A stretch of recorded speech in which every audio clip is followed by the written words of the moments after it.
এটা কি করলেন নাহিদ রানা? রানাকে বোঝাতে দৌড়ে আসলেন মুশফিকুর রহিম। রিভিউ নিয়ে সফল হওয়ার পর নাজমুল হোসেন শান্তর এক এমন রিয়াকশন, বিস্তারিত জানুন পুরো ভিডিওতে। আয়ারল্যান্ডের বিপক্ষে 2 ম্যাচের টেস্ট সিরিজে প্রথম ম্যাচে খেলতে নেমেছে বাংলাদেশ। সিলেট ইন্টারন্যাশনাল ক্রিকেট স্টেডিয়ামে টসে জিতে প্রথমে ব্যাট করার সিদ্ধান্ত নেয় স্বাগতিকরা। আর বল করতে এসে প্রথম ওভারের চতুর্থ বলেই আয়ারল্যান্ডের একটি উইকেট তুলে নিয়েছিলেন হাসান মাহমুদ। এরপর আর উইকেটের দেখা পাননি নাজমুল হোসেন শান্তরা। লাঞ্চ ব্রেকের পর আয়ারল্যান্ডের আরও একটি উইকেট তুলে নেন নাহিদ রানা।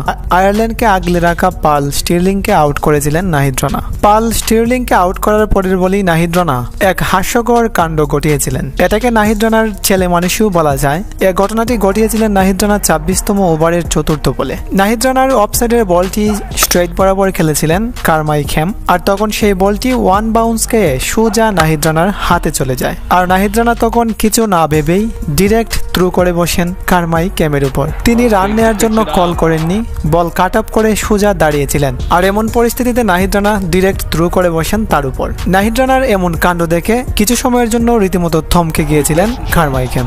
এই বিষয় নিয়ে নাহিদ রানাকে আম্পায়ার কিছু একটা বলছিলেন, তখন দৌড়ে এসে আম্পায়ারকে এবং নাহিদ রানাকে বুঝিয়ে দিয়েছিলেন মুশফিকুর রহিম। কি ভেবে যে নাহিদ রানা এমনটা করেছিলেন সেটা একমাত্র তিনিই জানেন, তবে এটা নাহিদ রানার এক ধরনের ছেলে মানুষও বলতে পারেন। যাই হোক, এরপর আয়ারল্যান্ডের আরও একটি উইকেট তুলে নিয়েছিলেন মেহেদী হাসান মিরাজ। তবে এই উইকেটটি পাওয়া এত সহজ ছিল না, তার জন্য রিভিউ নিতে হয়েছিল নাজমুল হোসেন শান্তকে। 27তম ওভারের খেলায় মেহেদী হাসান মিরাজের চতুর্থ বলে আম্পায়ারের কাছে এমন জোরালো আবেদন করার পরেও যখন আম্পায়ার আউট দেনি তখন রিভিউ নিয়েছিলেন শান্ত এবং সফলও হয়েছিলেন। আম্পায়ারের এগেনস্টে গিয়ে যখন রিভিউ নিয়ে সফল হয়েছিলেন নাজমুল হোসেন শান্ত, তখন নাজমুল হোসেন শান্তর রিয়াকশন ছিল দেখার মতো। আত্মবিশ্বাস আর আনন্দের প্রতিচ্ছবি ফুটে উঠেছিল নাজমুল হোসেন শান্তর চোখে মুখে। শুধু এটি নয়, 43তম ওভারে আরও একটি রিভিউ নিয়ে সফল হয়েছিলেন নাজমুল হোসেন শান্ত। ততক্ষণে বাংলাদেশ আয়ারল্যান্ডের 4 উইকেট তুলে নিয়েছে এবং 43 ওভার খেলে 150 রান তুলেছে স্বাগতিকরা।